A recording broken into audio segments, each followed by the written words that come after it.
안녕하십니까. 항공사 취업을 돕는 공유의 여왕, 면접의 여왕 최지연입니다. 자, 지금까지는요, 항공사 채용별 동향을 알아봤고요. 그리고 롤플레이가 어떤 것인지, 그리고 항공사별 10대 뉴스로 여러분들에게 항공사 소식을 전해드렸습니다. 자, 오늘부터는요, 정말 이렇게 많은 공부를 했는데 실제로 승무원이 어떻게 되는지, 어떻게 하면 승무원이 될 수 있는지에 대해서 여전히 궁금하고 문의를 주는 친구들이 많습니다. 자, 그래서 오늘부터는 정말 승무원이 어떻게 하면 될 수 있는지에 대해서 그 방법론을 한번 말해보자 합니다.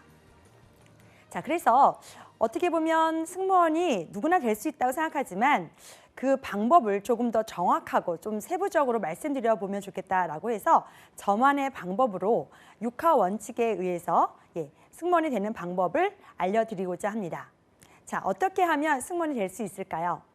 자, 이제는 하반기가 끝났고요. 내년 2018년 상반기를 준비해야 할 텐데요. 자, 6하 원칙에 의해서 자, 어떤 준비를 해야 되는지 본격적으로 알아보도록 하겠습니다. 자, 우선은요, 제가 6하 원칙이라고 말씀드린 것처럼 6하 원칙에 의해서 말씀드려 볼 텐데요. 자, 한번 보시면서 어떻게 무엇을 준비해야 되는지, 그리고 또한 어떤 방법으로 무엇을 준비하면서 아르바이트나 스펙을 준비하면 좋을지에 대해서 말씀드려 보도록 하겠습니다.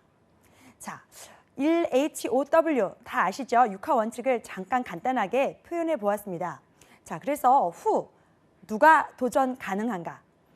도전하는 사람은 많지만 사실 그렇게 쉽게 한 번에 성공하는 사람은 극히 드문 것이 바로 승무원의 또한 직업이기도 합니다. 자, 많은 사람들이 도전을 하지만 보통은 150대 1, 지금 현재는 대한항공 경우 19,000명이 도전을 한다고 하는데요. 만약 100명이 승무원으로 채용된다고 했을 때는 190대 1의 경쟁률을 가지고 있습니다. 그런데 누가 다 도전을 하더라도 되는 것이 아니기 때문에 누가 도전이 가능한가라는 것을 알아볼 것이고요. 자, 그리고 무엇을 준비해야 되는가? 자, 어떤 스펙이 중요한지, 그리고 학벌이 정말 중요한지에 대해서도 아마 뭐 고등학생부터 대학생까지 다 궁금해하는 것이 바로 스펙이 아닌가 싶습니다. 제가 그래서 어떤 것이 가장 궁금한가라는 거에 대해서 제가 카페나 페이스북에서 물어보았는데요. 질문 4개 중에 바로 스펙이 가장 궁금해하는 요소더라고요. 그래서 무엇을 준비해야 될지, 어떤 스펙을 갖춰야 되는지에 대해서도 알아보도록 하겠습니다. 자, 그리고 Why를 한번 생각해 보도록 하겠습니다. 자, 왜 이 직무에 도전을 하려고 하는가? 사실상은 자기소개서에서도 항상 나오는 질문이기도 하고요.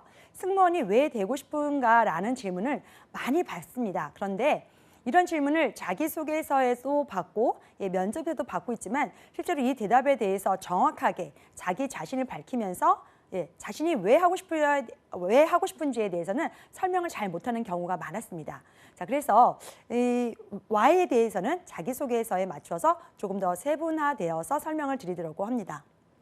그리고 자, When입니다. 자, 언제부터 준비하면 좋을까요? 사실 승무원이 되겠다고 야무진 꿈을 어렸을 때부터 많이 꾸곤 합니다. 뭐 초등학생들은 뭐 여행을 갈 때, 가족들과 여행 갈 때부터도 승무원이 되고 싶다라고 하는데 그것은 그냥 꿈이고요. 자, 이제는 어떻게 승무원이 될 수 있는지, 직업인이 되기 위해서 언제부터 준비를 하면 좋을지에 대해서 생각해 보도록 하겠습니다. 그래서 스펙이 먼저 나오고 또한 뭐 여행 경험도 좋긴 하겠지만 언제부터 구체적으로 준비해서 도전을 언제 하면 좋을지, 그리고 만약 실패를 했다면 다시 어떻게 도전하면 좋을지에 대해서 구체적인 방법론도 얘기해 보도록 하겠습니다. 자, 그리고 바로 나오는 부분이죠. How, 어떻게 하면 준비하면 좋을까요? 자, 스터디도 좋고요. 학원을 다니는 경우도 많습니다. 그리고 혼자서도 스스로 독학을 통해서 항공사 기자 스크랩을 하면서 자기만의 질문과 답을 정해서 정리만으로도 합격한 친구들이 많습니다. 그런데 보다 정확하게 자기가 준비할 때 어떻게 하면 조금 더 야무진 방법으로 한 번에 합격을 한다면 더 좋지 않을까요? 그래서 한 번이 아니더라도 방법론 쪽에서 구체적인 방법을 한번 말씀드려 보도록 하겠습니다. 그리고 where입니다. 자, 어디에서 근무하는가? 이것은 사실은 굉장히 중요한 부분입니다. 그래서 오늘은 이 where에 대해서 먼저 설명을 드리려고 합니다. 자, 보통 직업은요, 어디서 근무를 하시죠? 바로 땅입니다. 그래서 지상에서 근무를 하고 있는데요. 사실 승무원이라고 하면 지상 근무보다는 알고 있다시피 지상이 아닌 상공에서 하늘에서 근무를 하고 있습니다. 그래서 다른 특이점이 많기 때문에 그 업무에 대해서 어디에서 이루어지는가, 직무를 어디에서 하는가라는 것도 굉장히 중요한 부분입니다. 자, 그러면 어떤 사람이 도전 가능할까요?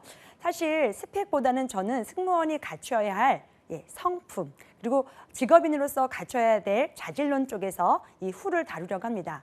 그래서 어떤 사람이 도전 가능한가? 우선은 신체적인 조건도 맞고요. 영어를 잘하거나 다른 언어를 구사하는 것도 굉장히 중요한 부분입니다. 그런데 요즘 들어서 인성 검사를 많이 하는 것을 보면서 어떤 사람이 승무원이 되어야 할지에 대해서 많이 다루고 있고, 또한 타사를 근무하였을 때 근무한 그 평가, 태도에 대해서도 다시 영향을 미치기도 합니다. 사실 어느 항공사에서 근무했다 하더라도 다른 항공사 가면 모르겠지라고 아마 그렇게 생각하는 친구들도 많을 것 같은데요. 사실 그렇지는 않습니다. 여기서도 같은 분야에서 근무하는 사람들이라면 그 사람에 대한 평가나 일했을 때의 그 경험이 굉장히 많이 작용하기도 합니다. 그래서 승무원이 갖춰야 할 성품이나 그 자질론 쪽에서, 자질면에서 한번 다뤄보도록 하겠습니다. 그리고 금방 말씀드린 것처럼 무엇을 준비해야 하는가? 아르바이트도 굉장히 많고요. 종류도 여러 가지인데요. 어떤 아르바이트를 하면 나에게 경험이 되고, 또한 승무원으로서 어떻게 적용돼서 또 승객에게 줄 수 있는지, 그리고 봉사활동은 어떤 것을 하면 더 좋을지에 대해서도 한번 생각해 보도록 하겠습니다. 그리고 모 항공사는 그 토익이나 영어 성적에 대해서 성적만 어느 정도만 갖추면 된다라고 밝히고 있는데요. 사실상 실제 합격에서는 토익 성적이 굉장히 고득점입니다. 그래서 그 성적에 대해서도 여러분들이 갖춰야 될 부분이기 때문에 실제로 토익만 해야 되는 건지, 아니면 그 외 말하는 능력까지도 갖춰야 될지, 그래서 그런 부분에 대해서도 자세히 다뤄보도록 하겠습니다.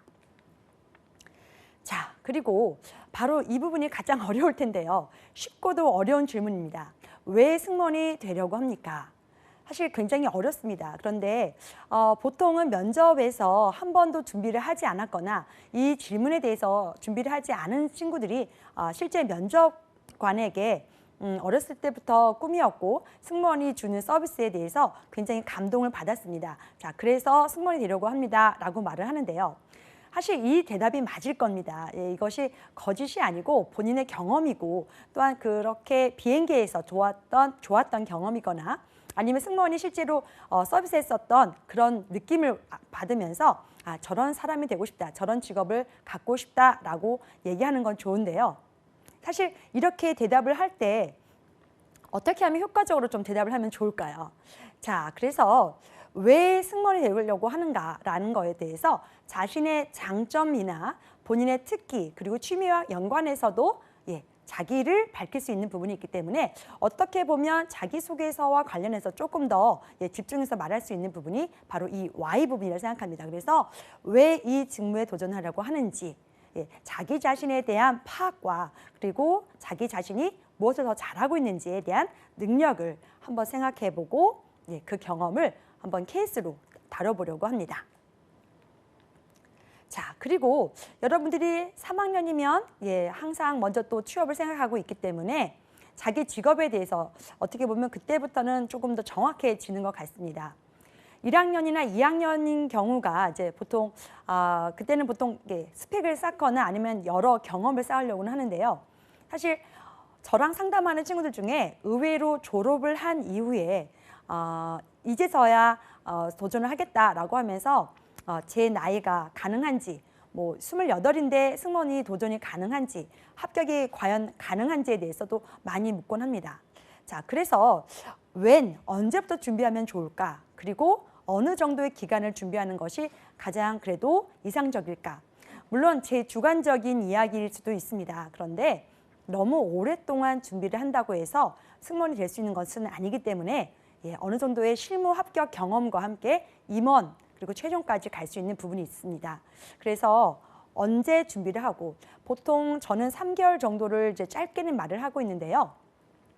이렇게 3개월이라고 얘기하면 보통 금방 말했었던 무엇이라는 거에 대해서는 어느 정도는 갖춰야 될 부분이 있습니다. 자, 그래서 어떻게 보면 이제 전문학사, 그러니까 1학년이 끝난 2학년이랑 또 이제 4년제 학사 중에서 3학년 돼서 4학년이 될 때 느낌, 그리고 또 4학년이 되고 난 게 아니라 이제 졸업을 아예 하거나 직업을 가졌을 경우, 직업을 다 그만두고 나서에 다시 도전하는 경우를 조금 더 세분화해서 언제부터 준비를 하고 무엇을 더 준비해야 될지를 한번 살펴보도록 하겠습니다. 자, 그리고 어떻게 하면 효과적으로 준비할 수 있을까? 자, 그래서 이 방법론에 대해서는요, 정말 각자 다양합니다. 그래서 대학교 항공운항과, 항공서비스학과, 그리고 항공운항서비스학과 이렇게 다양한 학과가 있는데요. 뭐 관광학과를 통해 관광학과나 아니면 호텔학과, 그래서 많은 서비스 학과가 있습니다. 그래서 이런 서비스 학과가 많음에도 불구하고 사실상은 승무원이 되기 위해서는 다른 방법을 또한 연구를 해야 될 텐데요. 자, 호텔이나 또 이제 항공사에서 비행기에서 근무하는 거랑은 조금 다르기도 하기 때문에 준비하는 방법이 조금 다를 수도 있습니다. 그런데 가장 중요한 것은 자기 자신에 대한 파악과 함께 자기 자신이 무엇을 가장 잘하는지를 알고서 그것을 효과적으로 더 개발하는 것이 좋습니다. 그래서 우선은 자기 자신이 부족한 것이 무엇인지를 먼저 알아보면 좋겠고요. 자, 그런 것은 저나 아니면 다른 선생님들에게 상담을 통해서 모자라는 부분이 어떤 것인지를 빨리 파악하는 것이 더 급선무라고 생각합니다. 그래서 계속적으로 4번, 5번은 도전하는 것보다는 본인이 부족한 부분을 빨리 알아차리고 그런 부분에 대해서 가장 빠르게 접근하고 준비하는 것이 이 하우 면에서는 저는 적합하다고 생각하는데요. 자, 그래서 다른 항공운항과나 항공학과 이렇게 많이 진학을 하기도 하지만 거기서도 모르는 면이 많이 있습니다. 그래서 학과를 졸업했어도 모르는 부분은 좀 전문가의 상담을 통해서 자기만의 방법으로 준비하는 방법을 한번 말씀해 보도록 하겠습니다. 자, 제가 그래서 오늘은 이 부분에 대해서 말씀을 드린다라고 말을 했습니다. 자, 왜요? 어디서 근무하는 것일까요? 자, 여러분, 이제는 지상이 아니라 하늘로 올라가는 직업입니다. 그래서 하늘에서 일하는 직업이기 때문에 근무하는 환경이 다릅니다. 이 부분에 대한 이해도가 사실 가장 높아야 된다고 생각하는 것이 바로 제 의견인데요. 자, 지상이 아니라 항상 흔들리는 비행기, 그러니까 어떻게 보면 번개나 그다음에 갑자기 흔들리는 터뷸런스가 있습니다. 그런 환경에서도 아무렇지 않게 자연스럽게 서비스해야 되는 부분도 있고요. 자, 비행기라는 또한 다른 우리가 말하는 교통수단이긴 하지만 일반 차나 자동차에서 일하는 것이 아니라 어떻게 보면 497명, 495명이 탑승하는 A380에서도 근무할 수도 있고요. 가장 작게는 130에서 150명이 승무원들이 승객을 서비스해야 되기 때문에 이런 환경적인 변화가 굉장히 많은 데가 바로 이 승무원의 직업입니다. 그래서 오늘은 웨어에 대해서 우선은 차근차근 알아보도록 하겠습니다. 자, 우선 저는 이 주제를 항상 먼저 내놓고 있습니다. 승무원이란 어떤 직업일까요? 자, 여러 직업이 있지만 이 승무원에 대한 직업을 너무나 꿈처럼 아니면 너무나 좋게는 보는 것은 안 좋을 것 같습니다. 그래서 승무원에 대한 이해, 승무원에 대한 나름의 정의를 해보고 나서 승무원을 준비하는 것이 가장 우선적인 것이 아닌가 싶습니다. 자, 승무원에 대한 직업의 정의 한번 해보셨습니까? 지금 잠깐이라도 승무원이란 어떤 직업인가 스스로 대답할 수 있는지에 대해서 한번 생각해 보셨으면 좋겠습니다. 보통은 이런 부분에 대해서 넘어가는 경우가 자주 있습니다. 그래서 승무원의 장점 및 단점까지 이야기할 경우가 많은데요. 승무원의 직업에 대한 정의가 먼저 있고요. 승무원의 장점과 단점은 아무래도 그 이유가 아닐까 싶습니다. 그래서 어떻게 보면 승무원의 장점만 너무 두각하거나 그것을 나타내려고 한다고 하면 승무원이 되기 위한 준비가 아직 부족한 게 아닌가라고 아마 면접관도 생각할 것 같습니다. 그래서 승무원이란 기내를 통해서 비행기를 통해서 승객이 또 목적지 출발해서 목적지까지 도착을 해야 되잖아요. 그래서 출발부터 도착지 목적지까지 승객의 안전과 편의를 돌보아주는 직업인이 아무래도 승무원이 아닌가 싶습니다. 그래서 가장 중요한 안전과 서비스를 승객에게 제공하는 직업입니다. 그래서 사람이라고 하기보다는 저는 직업인이라고 구체적으로 직업에 관련된 그리고 직종에 관련된 그런 업무를 하는 사람이라고 말씀을 드리고 싶습니다. 자, 그런데요. 승무원의 업무라고 하면 과연 어떤 업무가 있을까요? 자, 보통은 여러분들 생각할 때 그냥 기내식을 주는 사람 이렇게라고 생각할 수도 있습니다. 보통은 가장 여러분들이 기대하는 부분이 바로 기내식이기도 하고요. 그리고 생각나는 부분이 바로 기내식을 주는 승무원밖에 없었습니다. 자, 그래서 승무원이라고 하면 그냥 맛있는 음식을 주는 사람이라고 그냥 단순하게 생각할 수 있는데요. 과연 그 직업은 어떤 업무를 할 수 있을까요? 네, 맞습니다. 물론 기내식을 주기도 하고요. 예, 안전 업무를 또한 수행하기도 합니다. 자, 그래서 승무원이란 하고 승무원에 대한 직업의 정의를 금방 먼저 말씀드렸는데요. 안전과 서비스를 담당한다. 그리고 그것이 과연 어디냐? 예, 기내라는 곳입니다. 그래서 비행기라는 것에 대해서 한 번 더 생각해 보도록 하겠습니다. 자, 비행기란 여러분들 어떻게 생각하십니까? 자, 비행기에 대한 정의도 한번 내려볼까요? 자, 비행기는 그냥 뭐 비행기지 이렇게 단순하게 또 말할 수도 있습니다. 그런데 사실 비행기가 어떻게 발전했고 또한 지금 사회에서 어떠한 역할을 하는지에 대해서 생각을 한다면 사실 비행기가 굉장히 중요한 역할을 한다는 것을 알 수 있습니다. 자, 그래서 이 비행기에서 근무하는 사람인 것만큼 이제 비행기에 대한 이해도가 필요할 것 같아서 제가 잠깐 써보았습니다. 자, 그래서 아까 웨어에 대해서 오늘 얘기한다라고 말씀을 드렸잖아요. 자, 그래서 업무 공간의 특이성에 대한 이해라고 이제 말씀을 드렸는데요. 자, 이제 비행기입니다. 자, 이거는 747-400이거나 요즘에 대한항공이 들여오는 7478i 같은데요. 자, 비행기란 자, 인류가 가장 빠르게 움직일 수 있게 하는 요즘 최근에 가장 최첨단 기계라고 저는 말씀드리고 싶습니다. 사실상 최첨단 기계가 굉장히 많음에도 불구하고요. 배를 타거나 아니면 차를 이용해서 자, 미국을 간다고 생각해 보십시오. 자, 가능하겠습니까? 네. 뭐 배를 타는 건 본인의 자유의사이기도 하고요. 차를 타고 뭐 러시아 쪽으로 해가지고 뭐 알래스카로 해가지고 가는 방법은 다양하게 있을 겁니다. 그런데 이거는 시간적으로는 굉장히 여유 있거나 아니면 여행을 하는 길게 여행을 하고자 하는 사람들이 이용할 수 있는 방법이고요. 가장 빠르게 움직이는 기계다. 그래서 하늘에서 지상이 아닌 상공에서 움직이는 인류가 가장 빠르게 움직일 수 있도록 하는 최첨단 기계가 바로 비행기다라고 저는 말씀드리고 싶습니다. 자, 그리고요. 금방 말씀드렸던 것처럼 배나 차를 이용할 수도 있지만 그러나 그것이 아니라 지상이나 바다가 아니라 항공, 그러니까 상공을 이용하면서 시간을 줄여주는 교통수단이다. 자, 그래서 그냥 기계라고 생각할 수도 있지만 수단이라는 것이고요. 교통수단, 그 방법 중에 하나다라는 것입니다. 자, 그리고 비행기로서 이제는 옛날에는 뭐 물건을 나르거나 사람을 나르는 그런 목적용으로 인해서 항공 운송 업무를 보통 항공사가 하고 있는데요. 자, 이런 여객 운송이나 화물 운송, 단순히 나른다, 무엇을 나른다라는 그런 것이 아니라 이제는 정말 조금 다르게 가보지 않은 곳을 가볼 수 있도록 하는 새로운 곳을 또한 가볼 수 있도록 도전하게 하는 그런 교통수단이고 그런 방법을 제공한다라고 저는 비행기로 한번 저만의 방법으로 말씀드려 보았습니다. 자, 여러분은 비행기를 어떻게 생각하세요? 자, 그래서 이렇게 특이한 공간에서 근무하는 사람이 바로 승무원이기 때문에 자, 어떤 업무를 하는지에 대한 이해가 먼저 시작돼야 되지 않을까 싶어서 오늘은 승무원의 업무에 대해서 우선 차근차근 말씀드려 보도록 하겠습니다. 자, 어쩌면 지금까지의 설명은 굉장히 쉬웠을 수도 있습니다. 그런데 여러분들이 생각하지 못했던 승무원들이 하는 업무가 과연 어떤 것인지를 잘 살펴보면 그렇게 쉽지만은 않은 직업이겠구나라고 아마 생각을 할 거예요.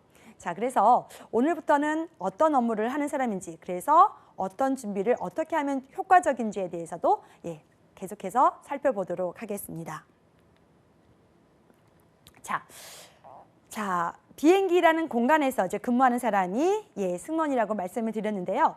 저는 승무원으로서 일할 때 제가 비행기에서 느꼈던 대상이 바로 이 두 종류의 대상으로 좀 나누어 보았습니다. 자, 어떤 거냐면요. 비행기에서는 딱 두 종류가 있습니다. 간단하게 말씀드리면 서비스를 받는 사람과 서비스를 하는 사람입니다. 직업에 대한 정의를 먼저 말씀드렸을 때도 승무원은 안전과 서비스를 승객에게 제공하는 직업입니다 라고 말씀을 드렸잖아요. 자, 그래서 비행기를 이용하는 사람들, 서비스를 받는 사람, 그러니까 승객이겠죠. 그리고 이런 승객에게 서비스를 하는 사람, 네, 맞습니다. 바로 승무원입니다. 그래서 운항 승무원과 객실 승무원, 이렇게 또한 승무원도 또 직업이 좀 나누어지고 있는데요. 자, 운항 승무원은 비행기를 조종하는 사람이고, 또한 승객을 직접적으로 대면하면서 서비스를 하는 사람들은 바로 승무원이겠죠. 자, 그래서 서비스를 받는 사람은 어떤 마음가짐으로 이렇게 비행기를 이용하고 싶을까? 아니면 이용하는가에 대해서 한번 생각해 보았습니다. 자, 우선은요. 자, 그림에서 보시는 것처럼 굉장히 맑고 환한 미소를 가진 남승무원이 승객에게 서비스를 하고 있는 모습이 보이는데요. 자, 이렇게 서비스를 받는 사람은요. 제가 보았을 때는 첫 번째로 보상을 받고 싶어하는 심리가 있는 것 같습니다. 자, 아까 말씀드린 것처럼 배나 이렇게 차를 이용하는 것이 아니라 단시간에 빠르게 운항하는 비행기이기 때문에 어떻게 보면 그 값이 다른 교통수단보다 더 내고 있습니다. 보통은 미국 왕복을 한다라고 하면 이코노미 클래스의 경우 150만 원 정도나 200만 원 정도를 1인당 내야 되는데요. 사실 어디에서도 교통수단을 잠깐 이용해서도 100만 원을 넘는 아마 교통수단은 없었을 겁니다. 자, 그만큼 자기가 기대하는 것이 많기 때문에 보상을 받고 싶어 한다라고 이제 말씀을 드리고 싶고요. 그래서 금방 말씀드린 것처럼 비용이 많이 든다. 그래서 더더욱이나 보상을 받고 싶어하는 심리가 높다라고 말씀드리고 싶습니다. 자, 그만큼 내가 낸 돈이 많기 때문에 그것에 대한 기대치가 높고요. 그리고 어떻게 보면 시끄럽지 않고 조용하게 가고 싶어하는 것이 바로 서비스를 받는 사람의 또한 마음이기도 합니다. 그리고 나만은 달라. 자, 이제는 그냥 일반적인 버스 타실 때 나만은 잘해주세요 하고 버스 기사님한테 부탁은 안 하시겠죠? 제가 어디까지 갈 건데 내릴 때 꼭 알려주세요 라고 하는 사람은 별로 없을 겁니다. 거의 없죠. 그런데 승무원으로서는 자, 이런 특별한 대우를 받고 싶어 하시는 분들을 계속 자주 만날 수 있었습니다. 그래서 특별한 대우를 받고 싶다라는 것이 제가 생각하는 서비스를 받고 싶어 하는 분들의 마음이고요. 그리고 어떻게 보면 이렇게 모든 것이 본인이 돈을 낸 만큼 그에 대한 가치 있는 서비스를 받고 싶어 하기 때문에 조금의 실수도 넘어가지 않으려고 하는 것이 요즘 서비스를 받는 비행기에서 만나는 고객들의 그런 심리가 아닐까 싶습니다. 자, 그러면 서비스를 받는 분들은 이렇게 생각하는데 그러면 실제로 저도 승무원으로서 근무를 했었고 또한 승무원은 어떤 마음가짐으로 아마 비행기를 탑승을 할까요? 한번 살펴보도록 할까요? 자, 서비스를 하는 사람은 자, 이제 다른 생각보다는 바로 이렇게 생각하고 있습니다. 자, 오늘도 무사히 도착하길 바랍니다. 자, 뭐가 없이요? 사고나 사건 발생 없이 안전하게 도착하는 것이 바로 승무원이 생각하는 가장 중요한 부분입니다. 특별한 대우를 해줘야 될 부분도 있고 특별한 서비스를 해야 될 경우도 생기겠지만 가장 중요한 것은 서비스보다는 안전 업무고 안전하게 비행기로 목적지까지 잘 도착하는 것이 승무원이 가장 생각하는 부분입니다. 그리고 자, 여러분들은 많은 승객이 탔었어도 아까 조용히 가고 싶다라고 생각을 하는데요. 사실 승무원들은요. 서비스할 대상이 너무나 많습니다. 자, 보통은 한 존이라고 합니다. 한 존에 보통 50명의 승객이 탑승을 하고 계시는데요. 승무원 한 명이 맡아야 할 그 대상이 보통은 이 숫자로 말씀드리면 50명이 된다고 합니다. 자, 그래서 승객을 한번 다양하게 분류해보면 여러 승객이 이렇게 50명 안에 또한 포함이 되겠죠. 그래서 나이에 따른 분류, 그래서 노인이나 젊은 층, 그리고 아이까지 다양한 젊은 층까지 나이에 따른 분류를 좀 나눠볼 수가 있고요. 그리고 거리에 따른 분류. 그래서 4시간 미만 정도는 단거리라고 보통 이야기를 하는데요. 단거리, 중거리, 그래서 8시간 이상인 거리에 대해서는 장거리로 나누어서 서비스가 달라지고 있습니다. 그리고 목적에 따른 분류로 자, 비즈니스로 가시는 분과 관광으로 가시는 분들이 다릅니다. 그래서 다른 종류와 목적과 거리에 따라서 그리고 나이에 따라서 다양한 고객이 있기 때문에 굉장히 다양한 층에 대해서 서비스를 하는 방법도 달라지고 또한 말투도 달라지기 때문에 그러한 자세를 갖추고 있어야 될 부분이 바로 승무원의 직업이 되겠습니다. 자, 그리고 짧게 더 말씀을 드리면요. 이륙부터 착륙까지가 업무가 많습니다. 굉장히 업무가 많은데요. 바로 다음에 설명해 드리도록 하겠습니다. 그리고 서비스에 대한 평가가 다양하고 그리고 즉시적으로 이루어집니다. 그래서 고객으로부터 바로 평가가 이루어지기도 하고 요즘에는 인터넷이 발달해서 인터넷으로 평가가 또한 이루어지기도 합니다. 서비스의 불만, 서비스의 칭찬이 바로 이루어지고 있기 때문에 승무원들은 이런 점에 대해서도 착안을 할 수밖에 없습니다. 그리고 상급자의 평가 당연히 이루어지고 있겠죠. 자, 그런데 가장 중요한 건 승무원을 준비하는 그리고 승무원을 도전하는 친구들이라면 반드시 알아야 될 부분이 이 부분입니다. 자, 승무원에게 이런 비행은요. 여행이 아닙니다. 바로 근무입니다. 자, 그래서 근무지에서의 행동이기 때문에 여행하는 기분과 또한 일하는 기분이 좀 달라지는 게 물론 다르겠죠. 그래서 여행할 때의 기분과 일할 때의 자세가 다르기 때문에 이 부분을 염두에 두고 서비스를 하는 사람들은 근무에 임하고 있습니다. 자, 그러면 승무원으로서 어떤 업무를 해야 되는지, 자, 이륙에서부터 착륙까지 해야 할 일이 많다라고 설명을 드렸는데요. 이제 잠깐 실제로 승무원의 업무 내용을 살펴보면서 어떤 업무를 준비하고 또한 승객에게 하는지에 대해서 살펴보도록 하겠습니다. 자, 그래서 실제로 승무원이 승객에게 서비스하는 부분도 있겠지만 서비스하기 전에 갖춰야 될 부분 그리고 다뤄야 될 부분이 있습니다. 이 부분부터 말씀드려 보도록 하겠습니다. 자, 첫 번째로는요. 바로 객실 브리핑 부분입니다. 자, 사무실이나 기내에서 객실 브리핑을 먼저 실시합니다. 자, 오늘 서울에서 서울 인천에서 미국 LA까지 간다라고 생각해 봅시다. 자, 과연 승객이 몇 명이 탑승을 할지 그리고 승객이 어떠한 미를 또 따로 특별하게 준비했는지에 대해서도 살펴볼 수밖에 없습니다.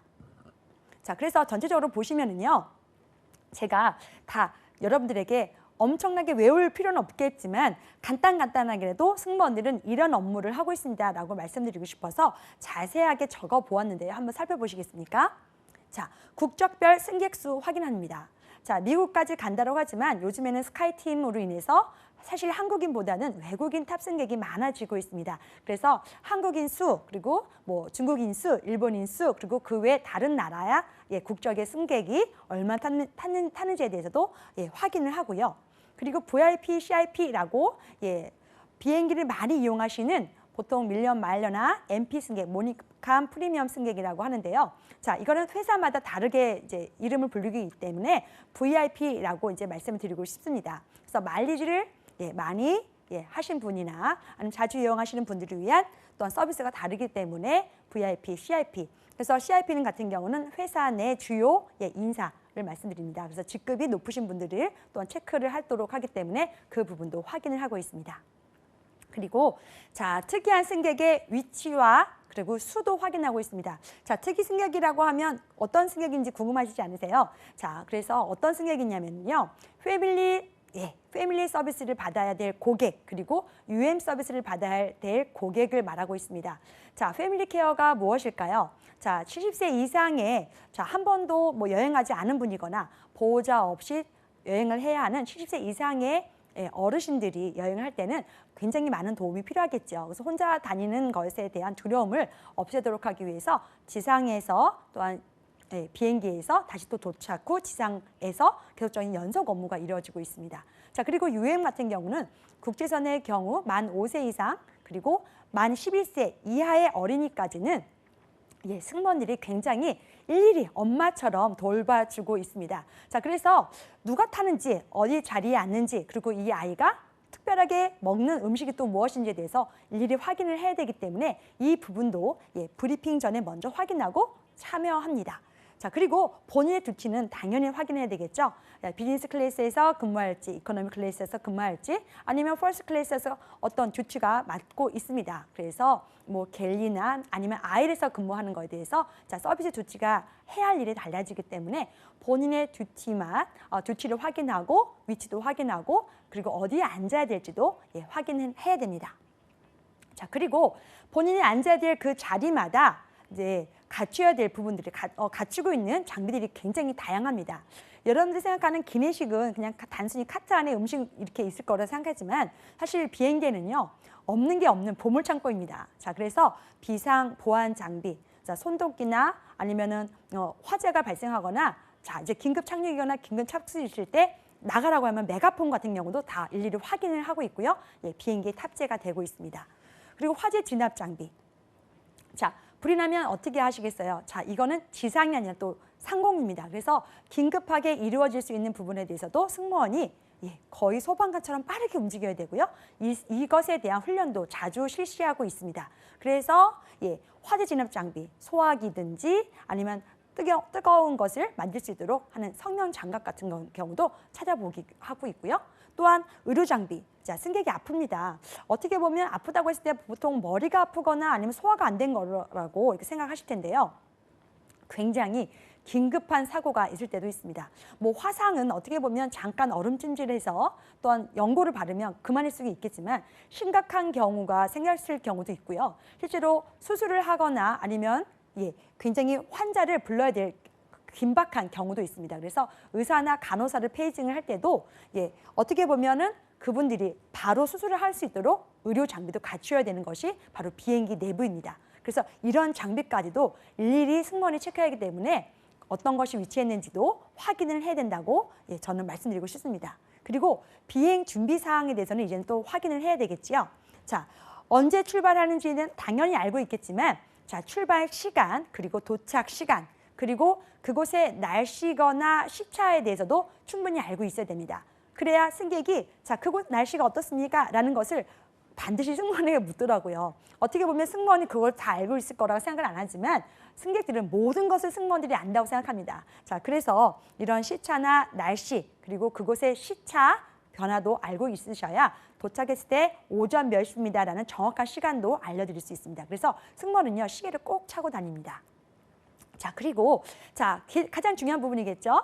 자, 기내식을 서비스할 텐데 미리의 내용, 뭐 비빔밥인지 해산물이 실렸는지 아니면은 소고기 볶음인지 불고기 덮밥인지, 그리고 어떻게 보면 돼지고기를 드시지 않는 이슬람 식사가 또 몇 개나 실렸는지, 그리고 어떻게 보면 종교식도 실릴 수가 있습니다. 그래서 이스라엘의 그런 유대교 사람들은요, 우선 저희가 밀을 앙드레를 히팅해서 바로 드리진 않습니다. 먼저 보여드린 다음에 그분들이 기도를 하시고 자, 그것에 대해서 허락을 맡은 후에 그 밀을 따뜻하게 데운 다음에 드리도록 되어 있습니다. 그래서 그러한 종류별 밀에 대한 확인을 다 해야 되고 실제로 탑승이 되고 있는지에 대해서 한번 확인을 해봐야 되기 때문에 일일이 다 비행 전에 브리핑으로 다 확인하고 있습니다. 그리고 도착지에 대한 준비사항이 있는데요. 자, 굉장히 많죠. 자, 그래서 도착지는 입국 서류나 세관 서류가 있습니다. 그래서 나라마다 입국 서류가 다르고 또는 적어야 할 내용이 다릅니다. 그래서 괌 같은 경우는 미국인에도 불구하고 노란 종이가 하나 더 작성을 하셔야 되는 부분도 있습니다. 그래서 도착하는 곳마다 해야 할 업무가 다르기 때문에 서류에 대한 무엇이 어떤 서류가 필요한지에 대해서도 브리핑에서 다시 한번 다루고 또한 개인적으로 준비를 해야 됩니다. 자, 이게 지금 비행기가 뜨기 전입니다, 여러분. 그래서 비행기 뜨기 전에 보통 2시간 전부터 이렇게 브리핑을 하고요. 각자 사무실에서 함께 모여서 본인의 듀티나 이런 것을 체크하고 또한 공지사항도 같이 확인하고 있습니다. 자, 그러면 두 번째.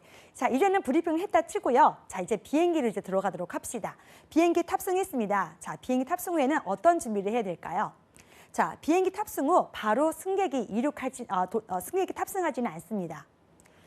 보통 3~40분밖에는 시간이 주어지지 않는데요. 바로 이 시간에 승무원들은 굉장히 날렵하고 신속하게 자, 승객이 받아야 될 물품을 확인하고 있습니다. 굉장히 바쁘겠지요. 자, 갤린의 서비스 물품을 확인합니다. 그리고 어디에 위치했는지 그리고 숫자까지도 확인을 하게 되어 있습니다. 여러분들이 듣고 있는 그런 음악은 헤드폰으로 통해서 들으시잖아요. 자, 이런 헤드폰 하나조차도 승무원들은 어디에 위치했는지 그 수가 맞는지 그리고 왕복까지 탑재가 됐는지에 대해서도 일일이 확인을 하고 있습니다. 자, 그리고 서비스 용품 그리고 기물이라고 합니다. 자, 우리가 커피를 먹을 때 자, 승무원들이 맨손으로 줄 수는 없잖아요. 그래서 이용하는 물품들을 자, 기물이라고 얘기하는데요. 커피팟이나 아니면은 빵을 집을 때 그런 집게 이런 거가 다 기물에 속합니다. 자, 그래서 핸드타올, 웹타올 할 때도 뜨거우니까 자, 이런 기물을 쓰면서 하기 때문에 그것이 일일이 실렸는지에 대해서도 확인을 하고, 또한 서비스에 대한 용품, 뭐 커피나 프림 이런 소금이나 후추 등도 제대로 탑재가 됐는지, 그리고 항상 비빔밥을 먹을 때 써야 하는 고추장도 또 따로 여분이 실렸는지, 그리고 프레스티지나 퍼스트 클래스에서도 드시는 라면도 각각의 위치에 잘 탑재가 됐는지도 일일이 확인해야 됩니다. 굉장히 바쁘죠. 자, 그리고 자, 가장 중요한 같은 경우는 화장실 용품도 일일이 다 체크를 한 다음에 일일이 또 화장실마다 다 세팅을 해야 됩니다. 그리고 자, 바로 승객이 이제 탑승할 직전입니다. 그래서 신문과 잡지 등을 각각 위치에 배치를 하고 바로 들어오시면서 보실 수도 있게끔 세팅을 마무리하면 바로 이제 이륙 전에 업무가 다 완료가 됩니다. 자, 지금까지는 그래서 객실 브리핑과 비행기 탑승 후 이륙 전 업무를 말씀을 드렸고요. 자, 가장 중요한 것은 바로 이 부분입니다. 자, 이제는 비행기가 승객이 다 탑승했기 때문에 이륙 준비가 다 완료했고요. 바로 이륙하고 있습니다. 그런데 이륙할 때 자, 우리 승무원들이 어떤 자세를 취하고 있는지 아마 보셨을 겁니다. 여러분들은 그 전부시시라고 하는 승무원들이 앉아있는 좌석에 승무원을 보는 순간 굉장히 좋다. 승무원들과 대화를 나눠야지. 오늘 어디 오늘 도착하셔서 어딜 가실 거예요? 아니면 지금까지 비행한 것 중에 어디가 제일 좋으셔요? 뭐 이런 식으로 말을 묻겠지만 사실 승무원들은요, 그럴 시간이 없습니다. 바로 이 부분 때문인데요. 자, 크리티컬 11이라고 합니다. 그래서 가장 위험한 11분, 그래서 비행에 있어서 가장 위험한 11분이 바로 크리티컬 11이라고 말을 하는데, 자, 이륙 후 3분과 착륙 전에 8분이 가장 많은 사고가 일어나는 시간입니다.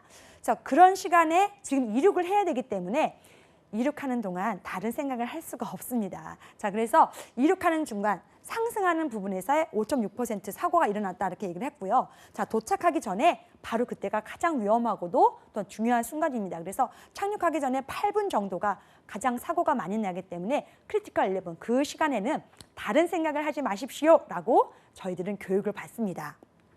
자, 승무원들이 그렇게 교육을 받는 것은 바로 이러한 사고가 나지 않도록 하는 것이기 때문에, 자, 승무원들과 대면하면서 점프실 앞에 앉았다라고 했을 경우 승무원에게 계속 말을 하는 것보다는 자, 승무원들이 어떤 업무를 지금 하고 있는가라는 것을 생각해 보시면 좋겠고요.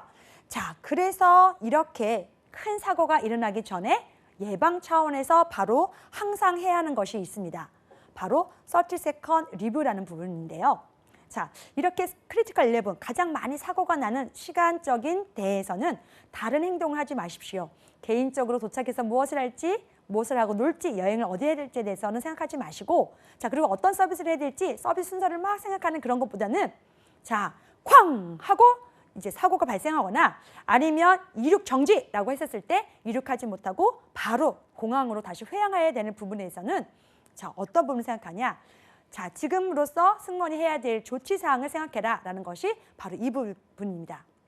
그래서 30second 리뷰라고 하는 것이 바로 비상시에 내가 벨트를 풀고 일어나면서 밖에 항공 외부 사고는 외부는 어떤지, 안전한지, 그리고 승무원 사무장이죠. 승무원 중에 가장 고참인 사무장의 지시나 기장의 명령에 의해서 어떤 행동을 해야 될지에 대해서 심각하게 생각해야 될 시간이 바로 이 30second 리뷰하는 시간입니다. 그래서 이륙하는 동안은 이 업무, 가장 중요한 업무를 해야 됩니다. 안전. 네, 이 안전 업무를 해야 되기 때문에 여러분 승무원이 앞에 앉아있더라도 너무나 반갑게 이야기를 하는 것보다는 이런 부분을 생각하시고 승무원이 굉장히 중요한 생각을 해야 되는 시간이구나 라고 인지하셨으면 좋겠습니다. 그래서 안전에 대한 업무를 하고 있다는 거 익혀주셨으면 좋겠습니다.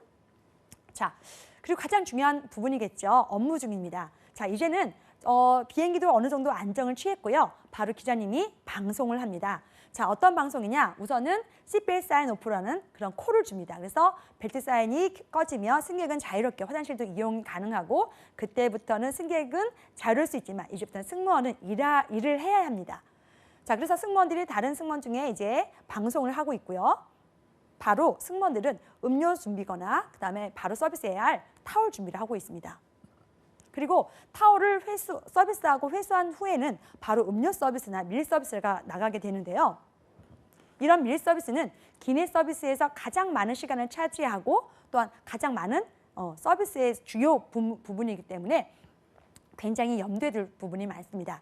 그리고 이 부분에 대해서는 조금 더 말씀을 드리면 좋겠지만 가장 긴 시간 동안 이루어지기 때문에 승객으로부터 칭찬을 받을 수 있거나 아니면 컴플레인을 받을 수도 있는 부분입니다. 그래서 작은 거 하나라도 어떻게 보면 사소한 거지만 아까 말씀드린 것처럼 서비스를 받는 부분에 있어서는 굉장히 예민한 부분이기 때문에 실수 하나도 하면 안 되는 부분이 바로 이 시간이 되겠습니다.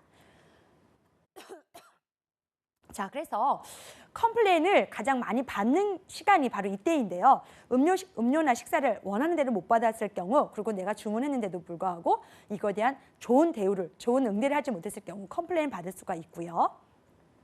그리고 어떻게 보면 가장 많이 화상이거나 또한 위기 상황이 발생할 수 있는 시간이 바로 이 기내식 서비스 시간입니다. 그래서 뜨거운 국물을 제대로 못 만졌거나 아니면 커피를 제대로 승객에게 드리지 못했을 경우, 승객이 받지 못했을 경우에는 화상이 발생할 수 있기 때문에 굉장히 주의와 집중해야 될 시간이 되겠습니다. 그런데 미소를 잃지 말아야 되는 건 당연하겠죠.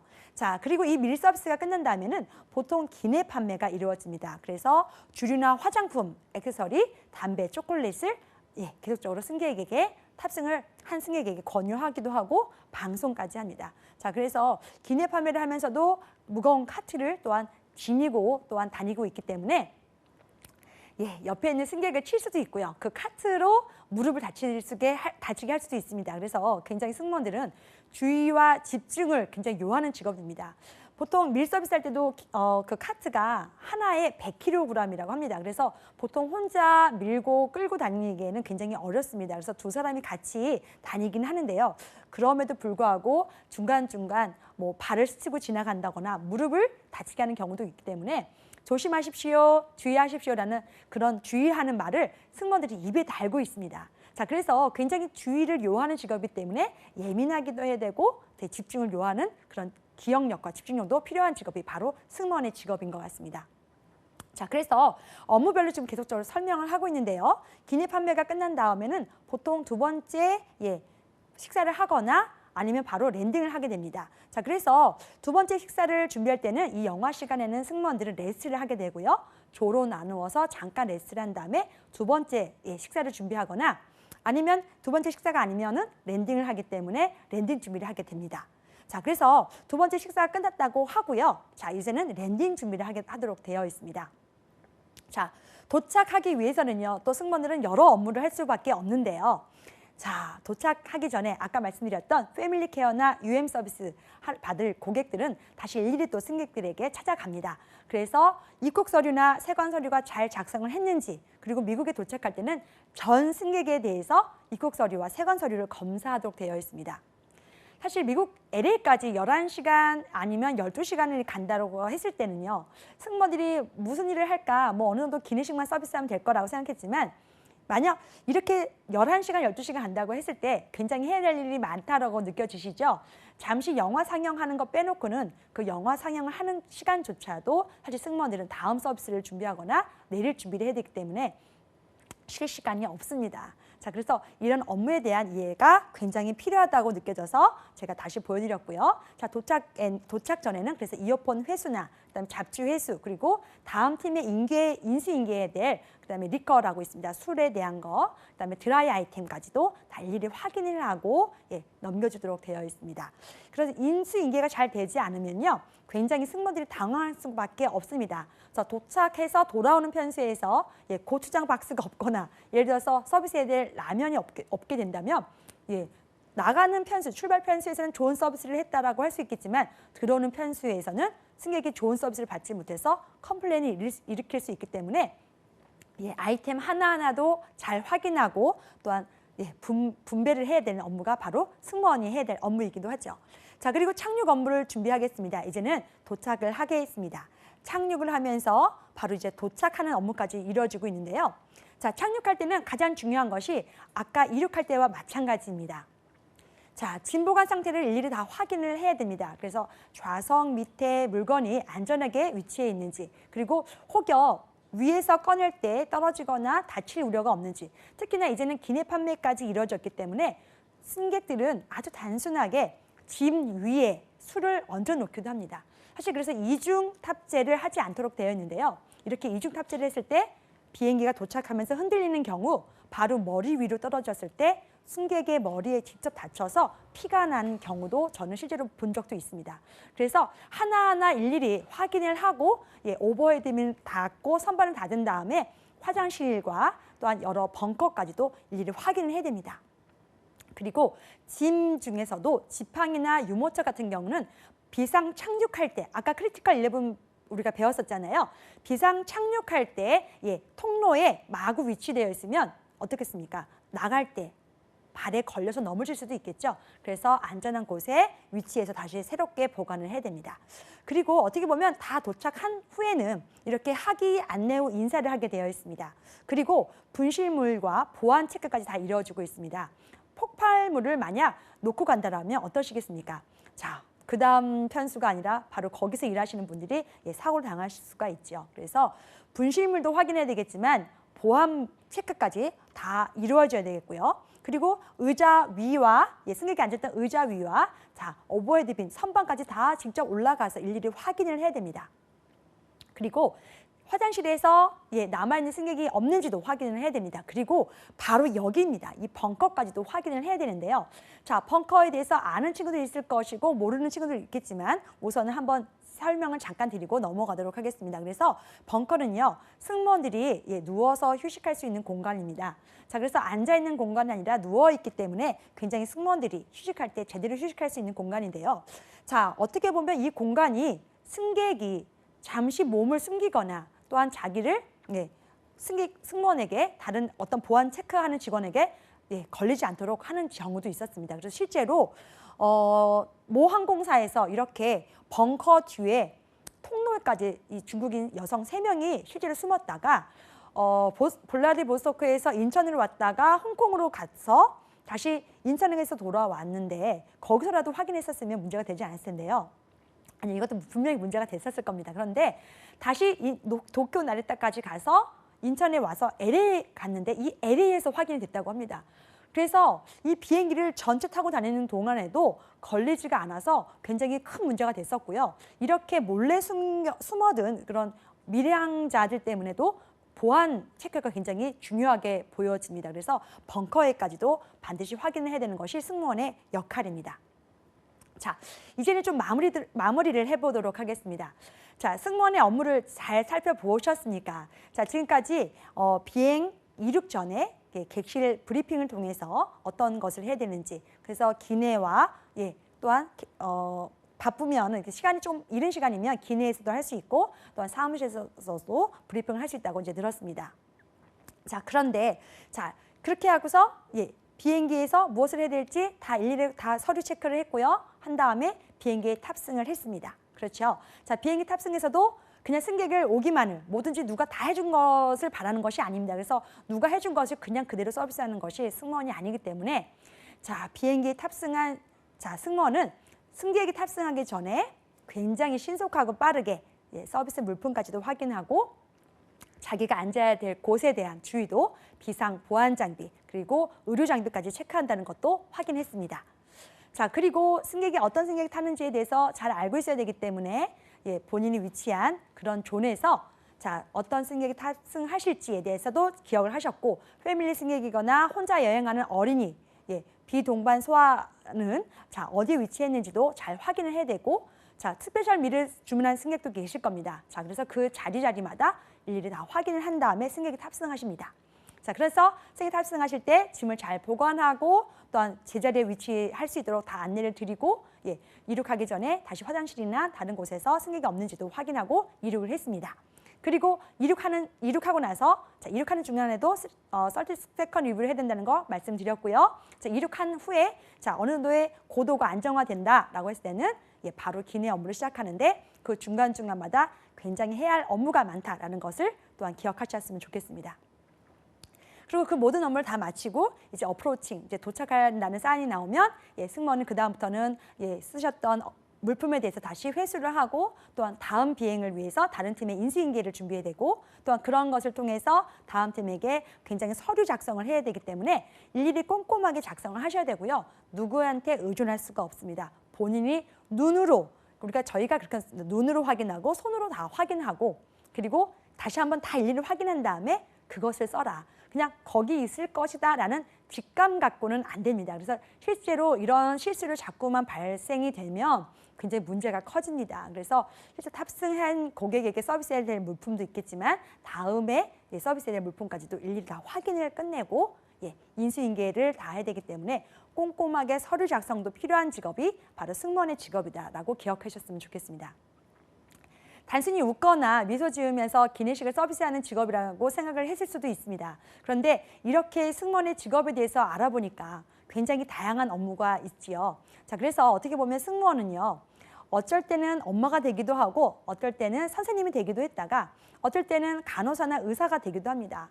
자, 그래서 이런 다양한 업무를 하면서 승무원이 일하고 있기 때문에 지금처럼 승무원이 되고 싶어서 꿈이었기 때문에 도전을 합니다 라고 하는 것보다는 어떤 업무에서 제가 어떻게 일할 수 있습니다 라는 구체적인 것을 이해하고 도전을 했으면 하는 것이 저의 바람이기도 합니다. 자, 그래서 승무원의 업무에 대해서 제가 지금까지 다뤄봤고요. 그래서 전체적인 특이점을 한번 크게 다시 한번 설명해 드리면서 오늘 승무원이 되는 방법, 노하우는 첫 번째 웨어를 끝내도록 하겠습니다. 자, 그래서 어디서 근무하느냐라는 것은 우리 같이 지금까지 말을 했고요. 자, 비행기에서 근무하기 때문에 바로 다른 나라를 갈 수밖에 없다라고 이제 말씀을 드릴 수가 있고요. 그래서 여기에 근무하는 것이 아니라 다른 나라와 곳곳을 지역과 나라를 방문해야 되기 때문에 스케줄 근무로 이루어질 수밖에 없다. 그래서 뭐 오전 9시, 오전 9시 출근, 오후 6시 퇴근 이런 것이 아니라 스케줄 근무로 이루어질 수 있다. 그래서 그렇게 근무가 이루어진다. 그래서 3박 4일, 4박 5일 이렇게 근무로 이루어지면서 다양한 나라를 방문할 수 있다. 그리고 해외 근무. 자, 우리나라뿐만 아니라 이제는 국적기가 대부분 국내 항공사, 그러니까 국내를 가는 것보다는 해외를 많이 가고 있죠. 자, 그래서 해외 근무가 이루어지는 것이 승무원의 업무다라는 것을 말씀드리면 좋겠고요. 자, 그리고 마지막으로 체력 관리 면을 좀 말씀드리고 싶습니다. 사실 체력 관리가 굉장히 중요한 부분입니다. 승무원의 그 테스트 면접에서도 마지막으로 확인하는 것이 바로 수영 테스트와 체력 검사인데요. 사실 어느 직업에서도 체력 검사를 하진 않죠. 그리고 수영 테스트까지는 이루어지지 않습니다. 자, 그만큼 100kg의 카트를 움직여야 되고 또한 다양한 승객을 또한 짐을 보관해야 되는 그런 체력적인 부분도 필요하고 스케줄 근무이기 때문에 시차 적응에도 본인이 굉장히 주의를 요합니다. 자, 그래서 자기 관리가 굉장히 투철해야 되고요. 자, 그래서 보통 10년, 20년 장기간 근무하시는 분들은 비행을 하고 도착해서 바로 쉬시는 경우도 있지만 쉬고 난 다음에 보통 자기 체력 관리를 하기 위해서 굉장히 노력을 하시고 계십니다. 헬스나 아니면 요가, 그래서 개인의 그런 운동을 계속 하고 있음으로 인해서 항공성 중이염, 보통은 멀쩡하다고 하지만 감기만 걸리면 귀가 안 들리는 사람은 승무원이 되기엔 굉장히 좀 어려움도 있습니다. 사실 그래서 이런 부분도 알고 계시면 좋기 때문에 자신의 체력 관리 그리고 해외 근무가 가능하다. 그리고 자, 다른 나라를 지역을 왔다 갔다 계속적으로 움직여야 되기 때문에 스케줄 근무가 하는 직업이 바로 승무원의 직업이다라는 것을 알아두셨으면 좋겠습니다. 자, 오늘 승무원이 되기 위한 방법 첫 번째 시간이었습니다. 그래서 6하 원칙에 의한 그런 방법으로 여러분들이 승무원이 되는 방법을 알려드릴 텐데요. 오늘은 where, 어디에서 근무하는가, 그리고 그렇게 근무를 하기 위해서 승무원들은 어떤 업무를 준비하고 또한 계속해서 움직이고 있는지 실행하고 있는지를 정확하게 알아보도록 하였습니다.